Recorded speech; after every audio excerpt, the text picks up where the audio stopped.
Welcome back to Basic Bananas Radio, where we share tried and tested ways to grow your brand and get more customers. Everything from the latest in marketing and branding, right through to growing your team and creating an irresistible culture. Hi, and welcome back to Basic Bananas Radio. Today, I am talking to the one and only Ati Williams, who has become a dear friend of mine and is just such a powerhouse woman. And we're talking about imposter syndrome, how to deal with that, and also a little bit about luck. Let's jump straight in. Hey, Ati, I'm so excited to have you here today. Hey, thanks for having me. So you and I, we shared the stage at the EO Women's Conference in Seoul, in Korea a few months ago. And you were one of my favorite keynote speakers at that event.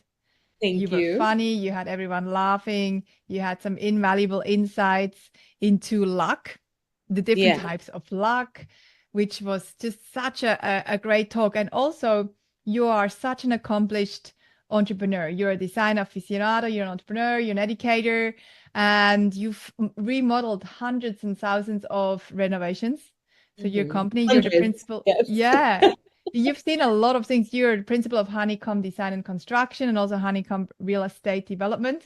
And you are the host of Hack My Home on Netflix. But not just that. You've also just won an Emmy-award. I did. Yes. Yeah. I just did. before you came to it's Korea. like somewhere down there. I'd have to get it, but yes, I have it. Yeah, you should have it, in the screen behind you. But In the screen, I should. Yeah, I think you felt actually that's a great segue. I think when we talked about that and you said you don't want to just have people walk into your office and it's like right there in front of them. Yeah. Well, let's talk about imposter syndrome. Why don't we? Yeah, I mean, one thing that I realized is that I think as human beings, I think everyone experiences some version of imposter syndrome. I actually thought it was really so I've been obsessed with this because that's something that I face all the time. I've always been like the only in my field. And then random things have showed up in my life that are both things that I've worked hard on, but that are also lucky, right? And so when I even say I have an Emmy, I'm an Emmy-award winning TV host, it feels weird because that's not what I laid out for my best plans, but the universe always has way cooler plans than I do. And sometimes it takes me experiencing it and then fitting into it finally. Because for a little while there, I'll feel like I'm an imposter. But but this is something that just affects all of us. I know, especially small business owners, because some of us might be transitioning from something else to get into a small business, but you're always questioning all the time. I think that's just a human thing. Yeah. And I know a lot of people who have imposter syndrome, and it's a conversation that I have with a lot of business owners. So because it's something that you mentioned to me before, that you have sort of battled with all your life because of being a unicorn and being the one person even in a male-dominated industry, and then the Emmy-award winning host that you didn't think that you were going to be, or you didn't even envision it too much. So where do you think this thing comes from? And also how did you specifically deal with imposter syndrome to feel more grounded and like, I actually deserve this thing? Yeah. So that's a great question. So I believe that, and it's interesting observing my kiddo growing up and observing just that humanness develop. And I think every human being wants connectedness. Right. And they want to be acknowledged. We were talking before about toddlers and toddler tantrums. And a lot of times they're little humans. All they want to do is be heard. Right. And feel connection. And when you don't feel that connection, then that's when all the other emotions come out. And so I think part of the imposter syndrome is wanting to feel connection, wanting to feel part of the group, but then feeling like you don't deserve being there, right? Or you haven't worked to get there, or you need, so I think that's part of it. I think people actually, and I read somewhere about like kind of the complete flip opposite of imposter syndrome would be like narcissism, right? Where you're just like so confident you believe you belong everywhere and anywhere. And so be having like a little bit of a balance between that. Like you want to be confident, you want to feel worthy, you want to feel all those things, without necessarily going on the crazy flip side where you completely have blinders on. But so kind of getting closer to the equilibrium and just living life that way instead. I just had a thought that I want to run past you, because I love what you say about maybe it's about we get the imposter syndrome because we want to feel this connectedness, and maybe also we want to get acknowledged by the group that we try to belong to. So I wonder and some people get it less. I actually don't get imposter syndrome too much. And I was just having this thought about, hey, have you heard of some people are extrinsically motivated, and we see this with our kids too. So they need to get the acknowledgement. It's a love language thing too, the words of affirmation thing. Some people have that as their love language. And others are more intrinsically motivated, which means that we're more motivated by what we think. If I think, hey, it's all good, I'm doing the right thing according to my values, I'm good. If I breach my values, or if I'm unethical, if that's my value, then I don't feel so good. But as long as it's intrinsically motivated, I don't really need to be acknowledged by other people. So do you think that there's a connection between? You know what, I do think that, because I don't think that imposter syndrome is something that shows up across the board. I think that it's like in certain aspects of life and in certain things, like where if you fine-tuned that inner compass, then you always feel comfortable around it. It's the places where you might not have fine-tuned it. So I remember like reading it's like when it's something new, or when you don't have enough data even intrinsically to be able to like make that decision. I think that's kind of the time when it shows up more. I was reading about Barack Obama talking about how he felt like he had imposter syndrome when starting out as president. And the other one that I thought was really interesting was the Pope. And I was like, and you got chosen by like in a room with smoke. Like it's but he felt like he had imposter syndrome that way. And he kind of had to like grow into it or sit in it some more until he felt more comfortable. I think a lot of times it's just like if you really live intrinsically, which I agree with you. I actually I'm the opposite. I do words of affirmation are actually my love language. And I embrace it, but I'm also working hard not to rely on external validation on things. But I think that if you're more connected to that inner compass, even in situations where if you're in situations where you don't have enough data to give you that connection, then that might be where it shows up. So maybe it doesn't show up maybe it doesn't show up at work, but then it might show up at like, when you're a soccer mom and you're taking your kids to play and you're just kind of, like it might show up in places that are just not the typical, like not your comfort zone. Really good point. And I don't think there's a right or wrong. I was just thinking about this observation too. So my partner, and I hope he doesn't mind me talking about this, but his love language is words of affirmation. And he gets the imposter syndrome every now and then, more than I think, I have seen other people getting it. And I was actually thinking it could be that. It could be that, because as soon as, let's say at work, his peers are acknowledging his ability because he's amazing at what he does. But as soon as people are acknowledging that, it goes away, the imposter syndrome. So now the next question is actually, so how did you deal with, what tools, first of all, did you give yourself to deal with imposter syndrome, and also with your daughter? Is there anything that you can see that you're enabling her to deal with it? Yeah, that's a great question too. So for me, the first thing was actually just acknowledging it for myself, and like acknowledging that voice that's telling me like, that's telling me you're not good enough, you don't belong here, like just acknowledging it. It's like it is still my toddler tantrum, right? And just realizing that part of it is because it's there to protect you to some extent, right? It's like when you have imposter syndrome it's built a lot in fear. It's built a lot around fear and like around disconnectedness.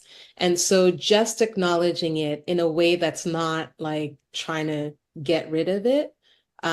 It's just dancing, instead of saying I'm going to be fearless, it's like dancing with that fear and recognizing that it has a place. There's a reason why it's there, right? And part of it was to protect you.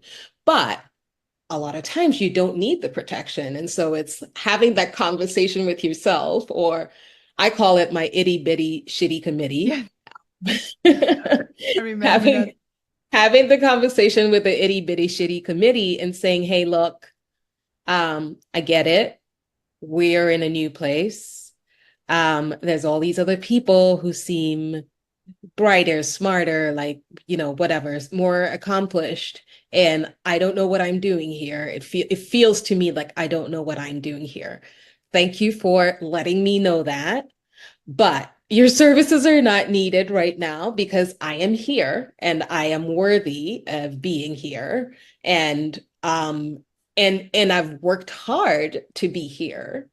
And most of the time, I actually celebrate myself, where it's like, I'm like, the value that I'm bringing in is also going to be different from what everybody else is bringing in. So it's just more embracing my own energy and just like letting that shine out that way. So yeah, so I think that's the big thing. With my kiddo, we always sing the song, which is like, I am scared, but that's okay. I'm going to do it anyway. So that's kind of the easy way to do it as a kid, is just acknowledging it. Like, we even have the word skited, like scared and excited. How you feel this morning? It was first day of school. I was like, how are you feeling? She's like, I'm skited. Yes. We're not going to be like, don't be scared, like blah, blah, blah. Yes. I would totally be scared too, and excited that I'm going into 5th grade and I don't know if my friends are going to be in the same class with me, or if I'm going to have to make brand new friends. But it's also exciting because I get to see my friends again. But I'm going to do it. I'm still going to go. I'm still going to step into it, and then it becomes a muscle. It becomes like, it's like you're working out your abs or whatever. I don't know, you're working out your biceps. Every single time that you put yourself in that situation, you feel the imposter syndrome-ness, then you keep developing that, and sooner or later it becomes less. And maybe what you were talking about with the internal compass, like maybe the internal compass has a louder voice in the process, and then you're not needing as much external validation. So much gold, and I'm gonna use this guided with my girls too. I think that's such a great way to go about it, because it's all about acknowledging the emotions rather than saying don't be sad, don't be scared, don't be this and that. It's like, no, it's okay, be that and be that, and it's exciting at the same time.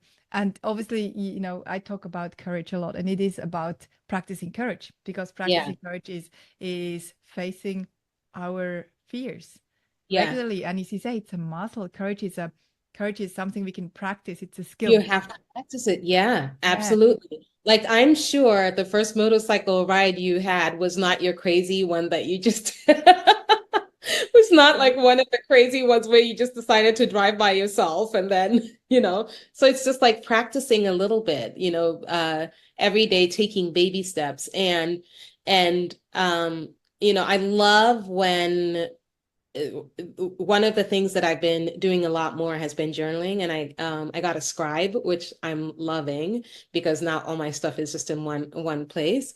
But also when you go through that imposter syndrome or the fear or any of those different things, thinking back to it and writing about it will help you so much the next time you're dealing with it. Where you'll remind yourself, oh yeah, I really felt like I was like, and now look, I'm teaching the class, like I felt like I didn't even belong in the room. And now look, I'm leading these leaders, like that kind of thing. Yeah. Yeah. And also something you mentioned earlier on, which I'd love to come back to, is you said the universe always has cooler plans, which is a different take on manifesting, because we hear a lot of people, and that's why I want to talk about this with you, because you I don't know if you are even conscious of it, but you are clearly a queen of manifesting without manifesting. Everyone talks about manifesting. You're almost going like, I didn't even know that this is gonna be in my thing, and it's here. Can you talk a bit about that? I love that. I'm a big manifester. I call myself to the point where I feel like I'm a dangerous manifester, but I think all of us have this capacity. It's just some people dig into it deeper. And for me, I feel like I dig into it deeper. But what I mean by the universe has cool plans is I usually like the things that I'm manifesting. A lot of times it's like a certain feeling that I want to get. It's not necessarily always like a thing that I want to have, right? Like it's like I want this feeling. So whether it's like one of the things that I have like really drastically changed in the last few years has been my health, right? And has been actually exercising and enjoying movement and be like eating better. And it's been I had I had Cher's picture on my manifestation board because I was like, I want to age gracefully. Like I want to age like Cher. Cher's gonna be preserved in the same way 30 years from now. But I'm also silly like that. So that's like kind of my reminder. But it was like, this is what I'm manifesting in my life, is a strong, healthy person who can then be able to run around with the kids or climb the Himalayas, or the sky's the limit, right? But what is interesting though is that even when I have specified that this is what I want to accomplish, or this is how I want to feel, a lot of times the how around it that's the part where the universe is very cool, right? So it's one of the things that I really wanted to manifest was to be able to teach, to be able to speak to a lot of people and be able to be an example, especially to little girls and especially to little Black girls. And the things that open up as a result of that, as a result of getting my Emmy, for example, have just led to all those things. But that's not how I envisioned it. I just thought I was going to be hiring like a PR person and we were going to work on it. And like, I would be co-creating with the universe, and the universe is like, hey, you don't need to make that difficult, right? Here, this is what we're going to do. And now we open a lot more doors for you to be able to go out and speak and do the things that you wanted to do. How does luck play a role in this? So I think that there are definitely, I talk about the different types of luck, and there's like, the luck that you have, you roll the dice and that's it. There's no, if you roll a 6, then yay, you get to play again, or things like that. Or you were just like born into the right family or things like that, right? And so there's definitely that type of luck that there's nothing you could do about it. But a lot of times you're able to like not just create your luck, but attract your luck and increase your luck.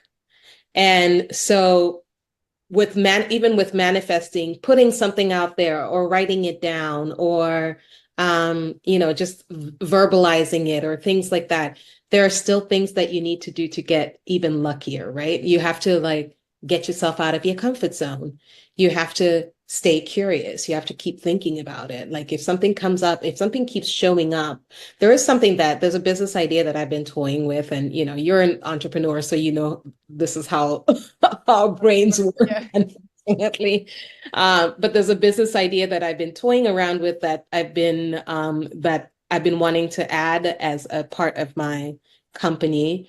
But I've been resistant about it. And I keep seeing trucks that have that specific thing that I'm not going to talk about, but specific thing on all the time. Yeah. Yes. And today I just kept, and like it's that curiosity, like, why does that keep showing up? I'm not even looking for it. Why does it keep showing up? And it shows up in really funny ways because like sometimes like this morning ones had a really weird name. It was like a terrible name for a company. And so just being curious about those moments where, and like just trying to kind of unravel that curiosity and I don't know, this sounds very woo-woo, but I'm Californian, so ask for signals, yeah. I agree. And it's about curiosity and awareness. So having your eyes open, because you're only seeing these signs. Most people would probably not even see them. They're like, I'm not going to see signs. You're seeing them because your mind is in a state of calmness, so you can see these things. I had a similar thing because I do the same. I ask the universe for signs, and I'm working on my next book, my 5th book, and I wasn't quite sure yet, and I'm still not there, but I was pondering this concept of choice in relationship to courage. And so I was just thinking about it. I'm like, I don't know, I'm a bit confused about this whole thing and how it's coming together. And I went out, dropped my girl at daycare, and there was a truck also that drove past that had the word choice on it. It's like, what are the chances? It's like, thanks. Okay, I guess that's going to be part of my next noted. work. Yeah. And now one of my best friends and I are doing a keynote even on the concept of choice, because I feel like, okay, we got to pursue that and see where it goes. And I feel like that's what you're saying. It's about, you said you're like almost like a dangerous manifester, but it's not about scripting exactly all the details. It's about, this is the feeling, and this is sort of what I would like to achieve. And then how you get there will show up if I pay attention. And it's also not about just sitting at home and manifesting all day long doing nothing. You're moving. Co-creator. You are a co-creator. Yeah. You're right there moving along with it. You have such an important role. You can't just sit back. That would be nice, if you just like stick something on a vision board and then you just chill. I mean, I'll sign up for that, but that's not how it works. That's not how it, yeah. And the other thing that I'm seeing with you is another big concept that I've been pondering a lot for my next book, is this concept of adaptability and flexibility. What comes up for you, maybe as a lot of some last years around this concept? Because if I look at your life also and how you fell into, if that's the right word, into your career, and then you fell into a Netflix show and you fell into an Emmy-award, that all is like screams flexibility to me and adaptability. Yeah, I have to say, I did an exercise recently with one of my coaches, and it was about like, what are the attributes? What are your attributes that you feel like are kind of give you a superpower? And one of that, adaptability was one of mine, and grit was another big one. And it's something that I actually always think about, and you probably do as well, with my kiddo, because I joke and I call myself a drone parent sometimes. Like sometimes I'm like, so like, but giving her opportunities to fall and get up and not lift her up, that builds her adaptability muscle, right? That builds her muscle that is like okay with failing, which is like such an important thing, is like being okay with failing. Now, if you're a type A, was an amazing student, like, has 20,000 to-do lists, has a little plan for the rest of their lives. Person like me, failure does not land easily for me. And one of the things that I am learning in my 40s is to accept failure, but then I also want to be able to model that behavior to my kiddo, to understand that you just fail fast and you fail forward, and then you figure out what the lesson is in that, right? So I think, even though and I also do love realizing that, like, that adaptability, that, like, every time you have to shift, that's might feel like a setback, but really it's setting you up for a comeback, right? And that's, for me, that's what's happened at every given step of the way. It's like, I had this job. I was going to work the 9 to 5. I was going to keep my good government job that has a pension at the end. And then I get laid off, right? And when I look at it now, it literally is one of those pivotal times in my life that I am so glad it happened. But at the time that it was happening, it was devastating. Yeah. So I think it's a part of the adaptability is really about, like, knowing that, yes, this is challenging, this too shall pass. And when I come out of this, it's like Kelly Clarkson, what doesn't kill you makes you stronger. And it cultivates grit. It's, another concept that is Yeah. another one of your superpowers, and another skill Yeah. that you're modeling for your daughter, which is lacking. But this is a whole other show that we can talk Oh about. God, it's so hard. The grit part, the being able to just, like, sit back and, like, let your kid figure things out part is just, that is the hardest thing. And it's so important. I think it's, like, such a difficult thing, because you kind of want to, like, jump in a lot of times, and you have to think about it long term, like it, but I can't say I figured that part out. My daughter just found out the first day she walked to theater camp from home, which is 4 blocks away, 4 blocks. So this was last year when she was 9 years old. She walked 4 blocks. I only recently confessed to her that I was in my car following her and her friend who were walking the 4 blocks. That is amazing. So, and I told her that. She was like, "Mom, are you kidding me?" Like, just mortified. That's very cute. Have you got any final words that you would like? You're so full of wisdom. You have so much to share. We could be talking for hours, and we've already been talking for an hour We've before been we talking for a long record. time. Yeah, Yeah. yeah. What No, do you final have word? questions for me? Do you have a final question or No, anything? my final question is just what would you like to what else would you like to share? Is there something that I haven't asked that you would really love to answer?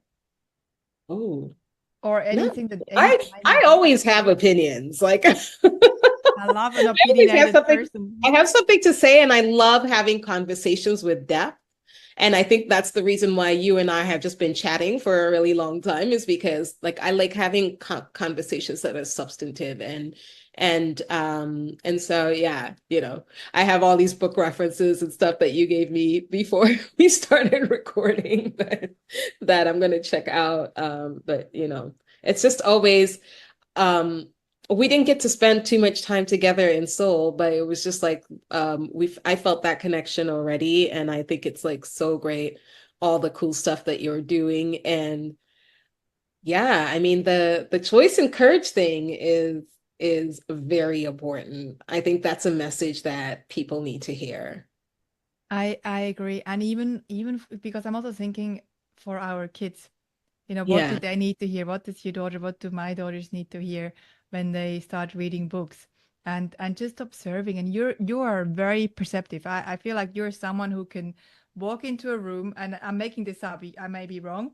I feel like you're someone who can walk into a room and you can perceive what's going on, roughly what needs to happen. You have an open something, not sure Mhm. what it is, just this wide perspective. And so when I look at what needs to happen, other than a lot of things, but something that is in my superpower, talking about courage and choice, I look at even our up and coming generations, and Yeah. they so much struggle with mental health and Yes. mental well-being. So what do they need to learn? They need to Yeah. learn this superpower of courage. They need to Yes. learn that they have choices even when things look really grim. They need Yes. the grit that you talk about. Yeah. Yeah. Yeah. So hopefully Yeah. there's something coming out. Maybe they will. Have you got a book coming out on, some of your On wisdom? that, no, you know what? I don't. But just to jump onto that point about like, especially with the next generation, I actually feel really hopeful because I don't think that we are having a mental health crisis. I think that we are just talking a lot more about it more Yes. openly. Yes. I think generationally, like but what I also think is beautiful is that they are learning tools early. Like you were just talking about Yeah. choice and like teaching those tools early. A lot of us learned these things in our 30s and we learned, or in our 40s, and we learned them the hard way, right? It's like, you could have gotten the pebble version of it, but you get the brick hitting you version of it, right? And so I love watching how a kid could be struggling and they're able to articulate that they're struggling and they're able to ask for resources to be able to help them. And they're able to, they like they'll start. My daughter will be like, okay, here, let's do some breathing techniques. Like, so let's do Yeah. some breath work, Mhm. things like that. Can you imagine if we learned breath work when we were younger? Yeah, I never even knew about any of this. Not even I didn't even know what Yeah. intuition is until I was in my 20s. And Yeah. and it is you're right. I love your optimism on this too. I was talking to our au pair last night over dinner who is 19, and I asked her, I said, "Hey, what is it like also in Germany and anywhere in your age group are a lot of people struggling?" She said, "Everyone is depressed. Everyone is anxious." And I'm like, oh, when I was that age, it wasn't a thing. But as you say, it was a thing, but it was brushed off. It was like, no, you're fine. Crushed up. There's No? a lot of stigma around it. Yeah. Yes. I Yes. think the fact that people are talking about it, I mean, we see it in the entrepreneur circles, in the EO circles. Like now it's not always about business anymore, right? Yeah. There's the understanding that mental health, physical health, like all these different things are rudimentary. They're like the foundation and actually are the things that will help the most. And so it's great seeing all this content coming up and all these like speakers that are being curated around these things that we never talked about, especially for EO, which is like, a very heavily male, not necessarily as much in Australia, but in the rest of the world, like very heavily male situation. It's just being talked about a lot more. And I think it's refreshing. I think it's really great. I think it's like something we could learn from the kids. That we should talk about it some more. We should get some help. We should, we're developing our grit. We should celebrate. We're able to, breathe through something. Yeah. All of those things. Yeah, and one last thing, what's really cool, and maybe you have seen it. So Louisa, who is our au pair, she then said, but what's really interesting? She said, and she tried to explain TikTok to me because I'm Yeah. such an ancient person. I'm like, I know what TikTok is. Don't worry. I Yeah. may not be, on there too much, but I do know what it is. She said, well, on TikTok, she said her and her friends now, they limit themselves on their phone with how long they spend time on their phone by locking it. There's this app that they use to say, hey, I'm only going to do 3 hours of screen time today. And I said, where does this come from? She said, well, because on TikTok, we watch reels that actually talk about this. There are actually Yeah. things on TikTok that generation publishes that says, hey, this is really bad for you. If you keep Yeah. watching TikTok reels, you will be depressed. And Yeah. so there's stuff out there made by young people for young people that Yeah. they watch that goes, oh, Yeah. wait a second, Like I this need is to a get little off. too much. Yeah. Yeah. No, the balance part is so hard. It is hard because all these technologies are like created basically to suck you in, right? Like Yeah. that's just the way it is. And there's that book that I think that just came out called The Anxious Child that I think I that's the haven't heard title. of it. Yeah. But it's basically about like the whole phones, social media, like all of that stuff and that generation and how much higher uh, they say the depression rates are like a lot higher. I personally think it's more being reported than before, but just the effect of all of that. But it's funny that the same tools are the Yes. ones that Yes. help them, right? Like the things that could be really challenging then are addressed in there, just the topic of like courage. Like there's people who are like just courage will speak about courage in 15 seconds or however long it is that the average TikTok video is, right? And so, yeah, it's smart though. I actually have the same app on my phone. It's actually on the iPhone. You could use it on the settings and just edit it out. And then I try to do the grayscale on the phone to just like do digital minimalism. Oh, that's Because really cool. I've realized for me that it doesn't help with my ADHD, that like the constant dopamine hits from your phone Yeah. does not help me with that. And so I like try to minimize it for that reason. Yeah, it's really fascinating. So Yeah. I would love to thank you again for taking the time to share your wisdom and your heart with Yeah. us, and your beautiful knowledge and insights into your brain and your life. Thank you so much. Thank you for being here today. You're welcome. Thank you for having me. And all the listeners, thank you again for tuning in. You are super welcome if you enjoyed this episode. I know it was a little different and so important as any kind of human, whether you're a business owner or not. I know most of our listeners are business owners. All this knowledge is so important. So I really appreciate you being here today. If you would love to share this show with someone else, please do so. And thank you again for tuning in. To get more from Basic Bananas and to learn new ways to grow your business with clever marketing, visit basicbananas.com.